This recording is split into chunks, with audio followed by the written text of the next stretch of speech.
Hi, I'm Andy Ely, Senior Funeral Director for G Seller Independent Funeral Directors, and we've been serving bereaved families since 1910. I'm sure you're all well aware there's lots of different myths, taboos and misconceptions around what happens behind the scenes within the funeral profession. So we decided to put together this series of podcasts to answer those questions and hopefully dispel those myths. So please do like, share and subscribe, and send those questions, send them to liftingthelid@gseller.co.uk, and we will do our absolute best to answer them for you. It genuinely is our family caring for your family.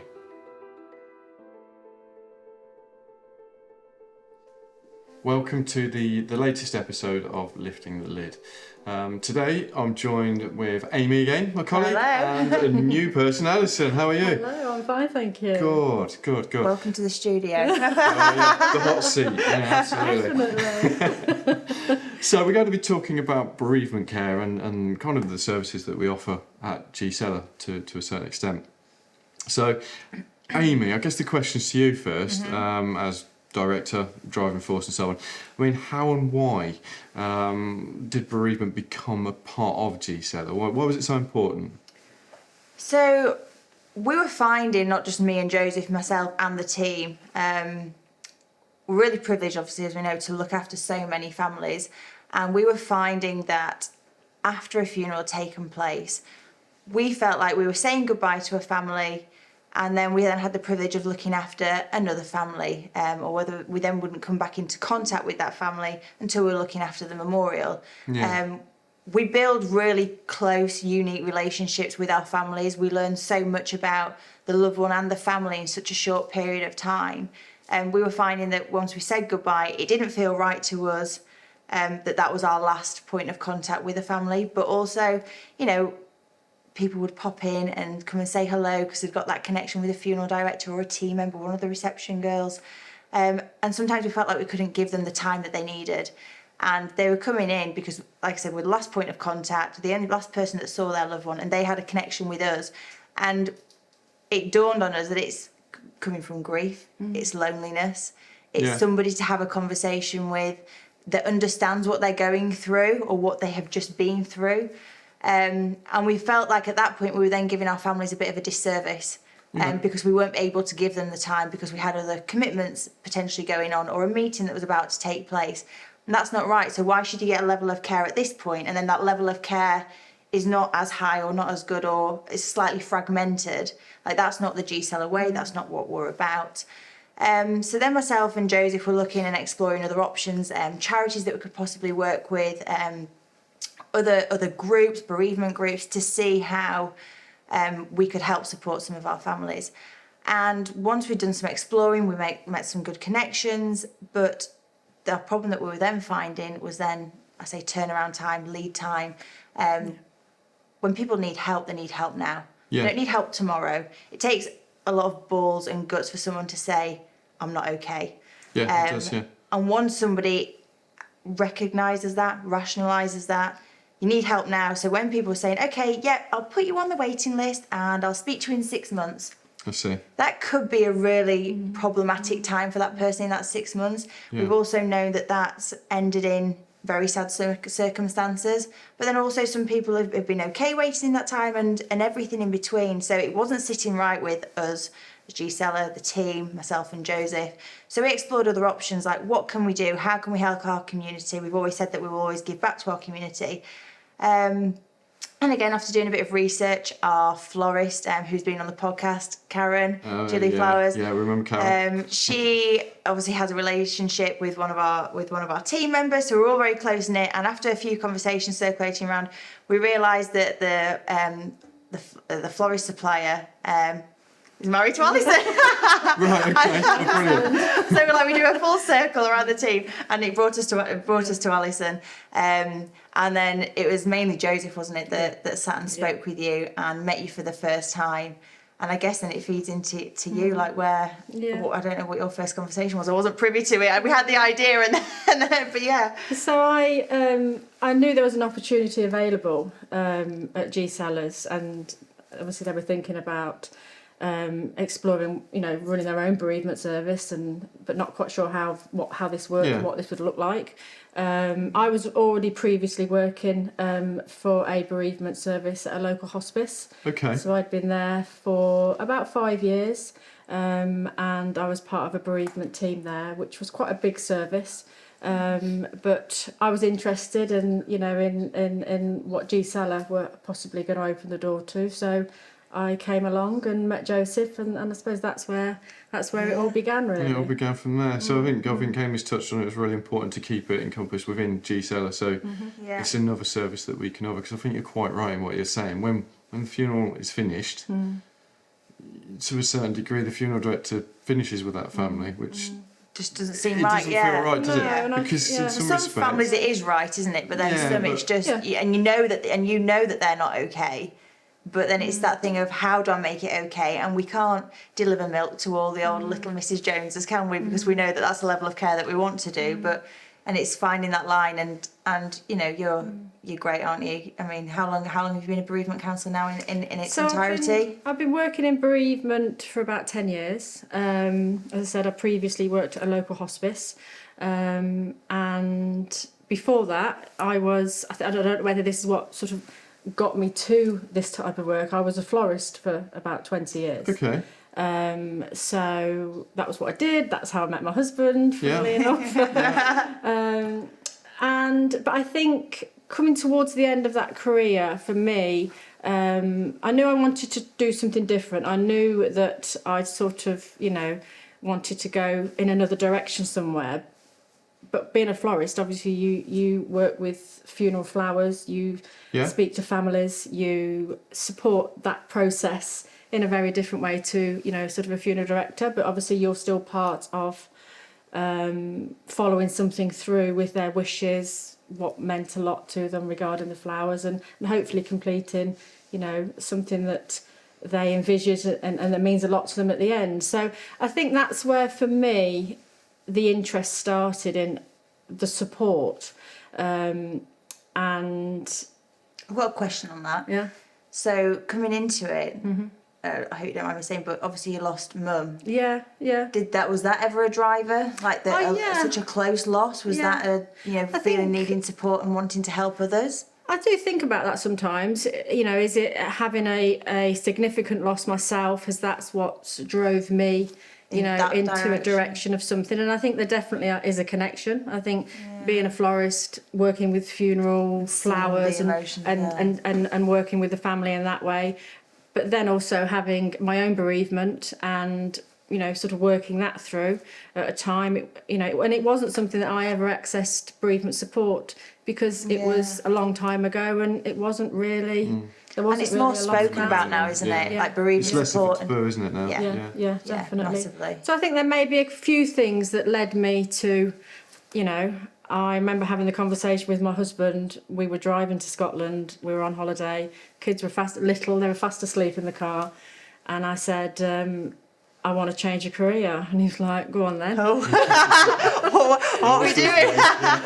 And I says, I want to train to be a counsellor. I want to go back to school. Okay. I want to study, and I want to, be a counsellor, and and go into something different. But it's going to take a period of time, and So I was going to ask you about training. So it's quite a transition to come from florist to counsellor. I mean, what is that period? What is the training that's involved? Well, it depends on where you go. I knew while my youngest son was a baby, I'd got a 4-year window effectively, because I knew I was going to come out of the flowers, and before he went to school, I'd got a 4-year gap of effectively. This Gotta is get it my done. opportunity Yeah. to go back to school and I mean, try hats something off new. to you. Like, Yeah. if some people don't feel like are brave enough to take Yeah. that plunge or that change or... So it No, was. it's quite a change. That's what I did. So I'd got a 4-year window, and the kids were little, and I was able to do it. My husband fully supported me. He just said, Yeah. "Do it. If you want to do it, do it." And that's where it led to then working at a local hospice, because I sort of had to volunteer there for a period of time, because you have to get so many hours, sort of one-to-one work before that complements what you do, and then is part of your, your qualification. And then they offered me a job at the end of it. So, and that sort of led to where we are today. And I've been with G-Seller for 3.5 years now. Yeah, I was just So- thinking then, I was just sat here counting on my Yeah. fingers like 2019, Yeah, so 20, it's like longer since than me, 2019, we started Just the before, service. you know, sort of lockdown happened. So Yes. it was, Yeah, it we went was. into something brand new and developing something brand new. And then obviously we stumbled into, okay, this has got to look different for a period of time. So that was strange, you know, doing it, not knowing that Sort of from scratch, I guess. Yeah. from scratch, and then not being able to do it how you want to do it because of all the rules and the, Yeah. you know, the lockdown rules and Yeah. you know, that sort of thing. So, Yeah. Not good timing. I think it's but- worth explaining to people, like, just on the actual level of support that you give them. So people might just see bereavement support and think, okay, is it a group thing? Is it a one-to-one? And that's something we've developed massively, isn't it? We kind of definitely. came in thinking, what do our clients So, need? How go on do then. we support them? Let's tell me what do we offer in terms of So part of the bereavement service offers one-to-one counselling support. Okay. So myself and Tracy, our other counsellor at Sellers, are able to provide that. I also run bereavement groups. So Okay. that is a group of people coming together who have all experienced a loss. They may have experienced a different loss, Yep. but there's something very powerful in coming together, all sitting together, all talking about how you're feeling. sort of helping one another? Yeah. Whereas the one-to-one support is one-to-one therapy. It's about client and counsellor. It's a completely confidential space. Yeah. Whereas a group, Yeah. you know, you're sitting with maybe 6 to 8 people, and It's like a there's- safe space to talk, isn't it? yeah. It's a lovely space. It's when it works beautifully. When it works, I don't actually have to do a lot in that space. I'm there Yeah. facilitating it, making sure everybody's been heard, making sure nobody's dictating the group. I might bring a topic into a group or an Yeah. activity, Yeah. but the beauty of the group is there's lovely friendships that have been made. Yeah. It's like a community, isn't It's it? beautiful. It's It's like a is, community, yeah, because I remember yeah. once walking through Hinckley Town Centre on a Saturday morning on the market, and myself and Joseph with the girls were walking down, and you know we'd noticed, you know, for example, Mrs. Jones and Mr. Smith, and we knew that they were bereaved people, but they didn't know that each other were bereaved. Yeah. And it's this thing of like, you know, they're probably pottering and wandering, feeling very lonely, Yeah. doing, you know, collecting the groceries from the market stall or whatever that task may be, and actually, if only they'd only known we'd come that together. that there was more people that are suffering Yeah. a loss with significant impact, and that they're not the only person, which is where the groups come in, aren't they? And like you Yeah, say, people now have definitely. their little friendship groups, and Yeah. they go down to one of our local restaurants, and they We've got- often I've got some sit. groups members that stay friends beyond the group. So initially, for one-to-one work and group work, you're invited for up to 6 sessions. So Okay. with the one-to-one therapy, that will be maybe say fortnightly. And that can be enough for some people. So there's a nice beginning, there's a middle, and there's an end to the work. And Okay. within that space, they may have spoke about some really, really emotional, challenging things. You also get, you know, they may speak to you about something that they've never told anybody. Obviously, it's bereavement focused. That's what it's about. Yeah. Naturally, in any therapy, you go down sort of different avenues a little bit, but we always bring it back to it is bereavement focused.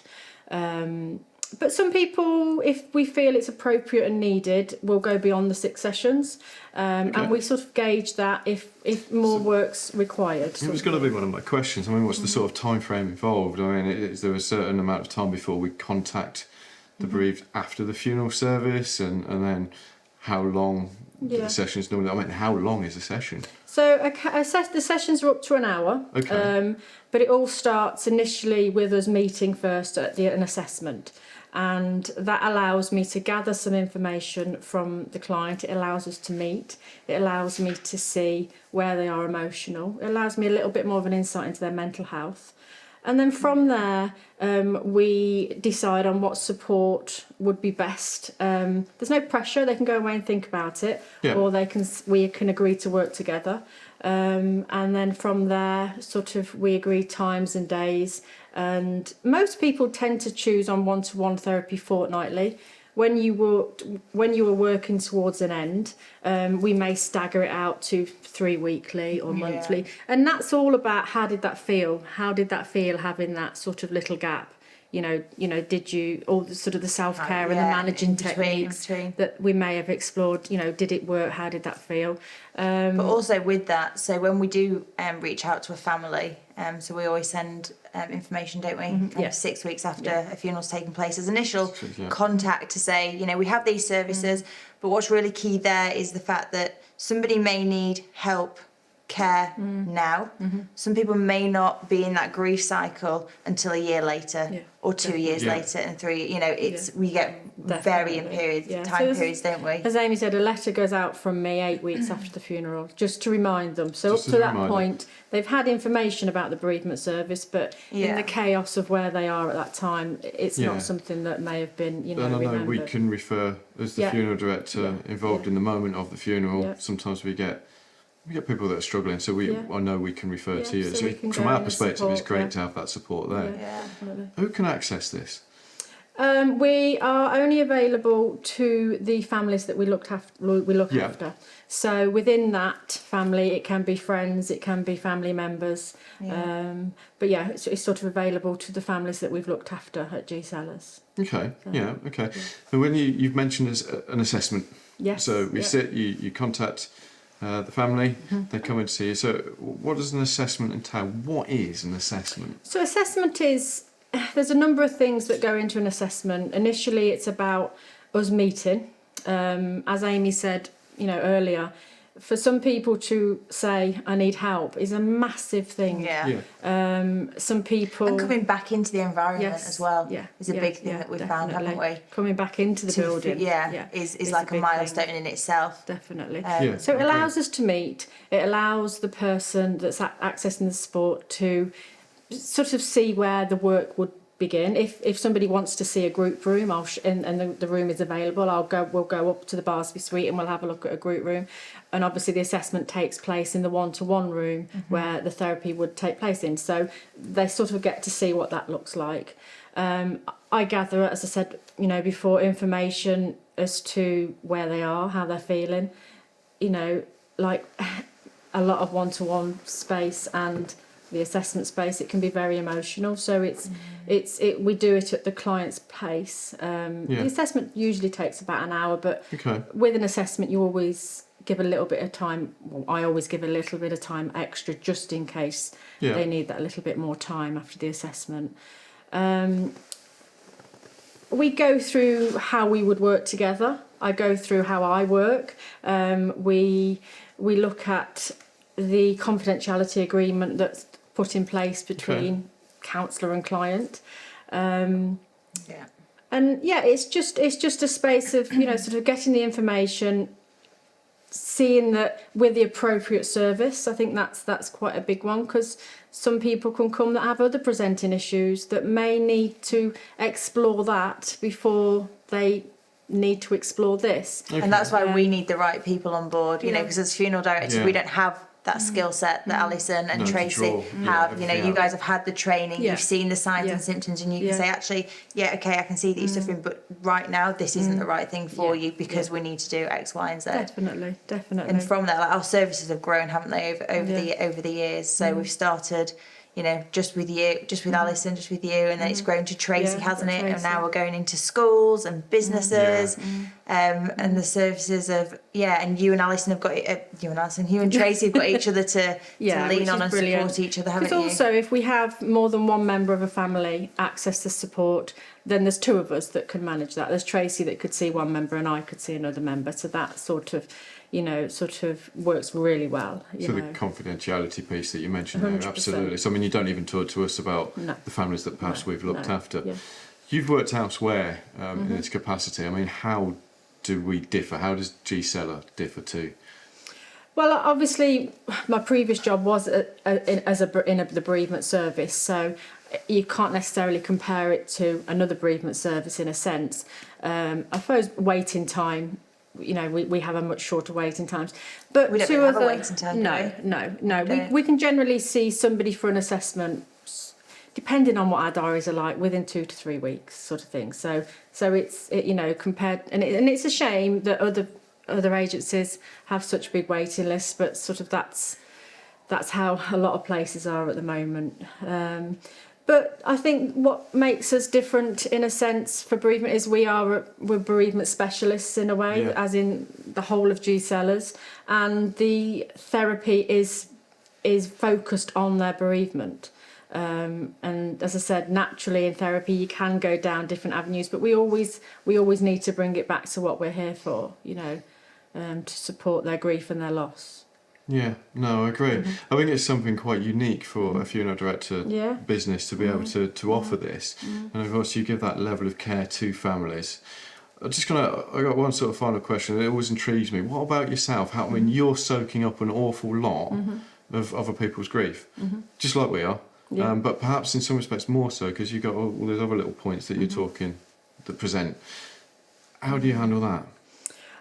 Well, obviously training, that's a huge part of, sort of what we do, and the way, the skills that you learn to not fully absorb, everything. You could take it all really personally, Yeah, every single, yeah, every single thing, couldn't That's you? it. But the work is confidential, so you also can't talk to anybody about exactly. it. So great peer support with Tracy, I think that's really, really valuable because, you can pick up off each other if it's been a challenging sort of day. I also have regular supervision. That's once a month, and that's with a qualified counsellor and supervisor. Okay. So that is something that's spoke about within the client-counsellor contract, that if I am taking something to supervision from a session, confidentiality is always kept. Key in that area as well. So it would be a client has brought, we explored it this way. But also there's a space for me to go and, talk about if something has affected me, because we're only human, and some clients do trigger, your own stuff. And there's also my own personal counselling beyond that, which you need to check into if if there's a need for that as and when sort of thing. So it's sort of a layered. There's the peer support with Tracy, the other counsellor, supervision, and your own private counselling. You try your best. I'd say you won't get it right all the time, but I suppose you guys can experience that as well. But it's a point that I think keeps you've coming been a forward, great isn't it? help to a lot of the teams subliminally. I mentioned you on the last podcast when we were talking about self-care, and I was like, well, if it wasn't for Alison, I don't think I'd have known what mine actually was. Like, she's probing what are you doing to look after yourself? I do harp on a lot about self-care, and I wouldn't say I'm always perfect myself, but we try. We try. Yeah, definitely. Amy, Alison, thank you very much. No, thank you. Great. It's good. Yeah, No, really good insight again. It's interesting, the piece about kind of a counsellor for a counsellor in some respects, isn't it? Yeah, We're we're no different from anyone else. We still need that support as well. So but you just try and take your own advice sometimes. Yeah. Easier said than done sometimes, eh? Thank you both. I think we can safely say it's a great insight and great introduction to Alison as well. So any questions at all, please do send them to liftingthelid@gseller.co.uk. And like, share and subscribe, and certainly we'll see you next time.